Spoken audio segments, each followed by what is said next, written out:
2024년 3월 17일 사순 제5주일 제1독서 예레미야서의 말씀입니다. 보라, 그날이 온다. 주님의 말씀이다. 그때에 나는 이스라엘 지방과 유다 지방과 새 계약을 맺겠다. 그것은 내가 그 조상들의 손을 잡고 이집트 땅에서 이끌고 나올 때에 그들과 맺었던 계약과는 다르다. 그들은 내가 저희 남편인데도 내 계약을 깨뜨렸다. 주님의 말씀이다. 그 시대가 지난 뒤에 내가 이스라엘 지방과 맺어줄 계약은 이러하다. 주님의 말씀이다. 나는 그들의 가슴에 내 법을 넣어주고 그들의 마음에 그 법을 새겨주겠다. 그리하여 나는 그들의 하느님이 되고 그들은 나의 백성이 될 것이다. 그때에는 더 이상 아무도 자기 이웃에게 아무도 자기 형제에게 주님을 알아라 하고 가르치지 않을 것이다. 그들이 낮은 사람부터 높은 사람까지 모두 나를 알게 될 것이기 때문이다. 주님의 말씀이다. 나는 그들의 허물을 용서하고 그들의 죄를 더 이상 기억하지 않겠다. 주님의 말씀입니다. 제2독서 히브리서의 말씀입니다. 예수님께서는 이 세상에 계실 때 당신을 죽음에서 구원하실 수 있는 분께 큰 소리로 부르짖고 눈물을 흘리며 기도와 탄원을 올리셨고 하느님께서는 그 경외심 때문에 들어주셨습니다. 예수님께서는 아드님이시지만 고난을 겪으심으로써 순종을 배우셨습니다. 그리고 완전하게 되신 뒤에는 당신께 순종하는 모든 이에게 영원한 구원의 근원이 되셨습니다. 주님의 말씀입니다. 복음, 요한복음 12장 20절에서 33절의 말씀입니다. 축제 때에 예배를 드리러 올라온 이들 가운데 그리스 사람도 몇 명 있었다.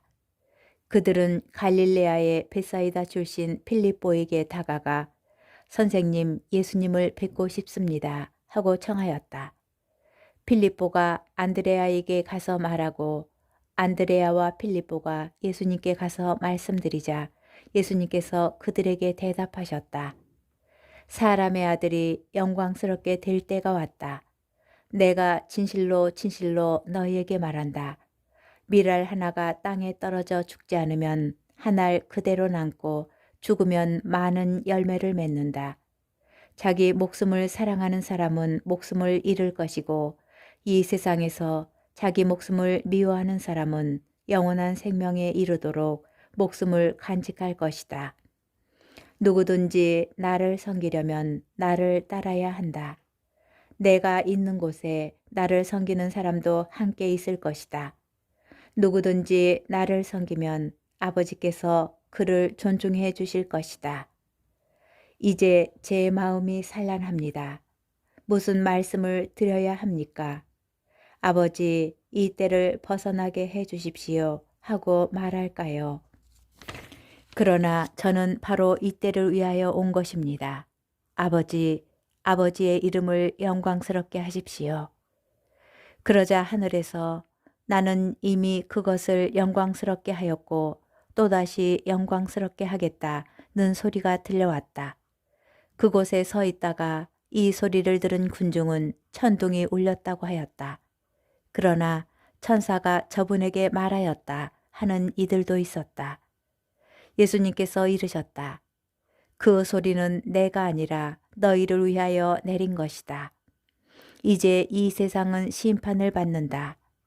이제 이 세상의 우두머리가 밖으로 쫓겨날 것이다. 나는 땅에서 들어 올려지면 모든 사람을 나에게 이끌어 드릴 것이다. 예수님께서는 이 말씀으로 당신께서 어떻게 죽임을 당하실 것인지 가리키신 것이다. 주님의 말씀입니다. 오늘의 묵상. 예수님을 뵙고 싶습니다. 신앙생활을 하는 사람이면 누구나 한 번쯤은 바랐을 소망을 오늘 복음은 그리스 사람들의 입으로 고백합니다. 이에 예수님께서는 밀알 하나가 땅에 떨어져 죽지 않으면 한 알 그대로 남고 죽으면 많은 열매를 맺는다 라는 말씀으로 응답하십니다. 동문서답 같다는 생각도 들지만 사실은 매우 정확한 답이라고 할 수 있습니다. 예수님을 뵙고 그분을 알고 싶다면 죽음을 통하여 생명으로 건너가는 참된 파스카를 이해하여야만 한다는 의미이기 때문입니다. 씨가 땅에 떨어져 죽으면 열매를 맺습니다. 생명은 역설적이게도 죽음으로 말미암아 시작되는 것입니다. 그리고 이러한 역설의 신비가 온전히 드러난 장소가 바로 십자가입니다. 씨앗이 땅에 떨어져 죽은 뒤 다시 열매를 맺듯 십자가의 죽음은 새로운 생명으로 가는 파스카입니다. 그래서 예수님께서는 비유의 마지막에 이렇게 선언하십니다.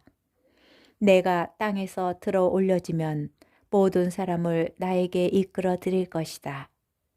당신을 뵙게 하여 달라는 이방인들의 요청에 땅에서 올려진 십자가야말로 가장 정확히 예수님을 볼 수 있는 장소라고 선언하신 것입니다. 예수님을 뵙고 싶다면 십자가를 바라보면 됩니다. 사랑이 완전할 수 있을까요? 누군가에게 완전함을 요구하면 그 자체로 억압이고 폭력일 수 있습니다. 그렇게 되면 사랑은 서로를 고통스럽게 하지요. 그러나 인간을 위한 하느님의 사랑은 완전합니다. 인간을 향한 하느님의 완전한 사랑, 그 고통스러운 계획이 이제 시작되려고 합니다. 십자가야말로 죽음으로 사랑을 드러내는 완전한 사랑의 장소요, 그 약속의 장소인 것입니다.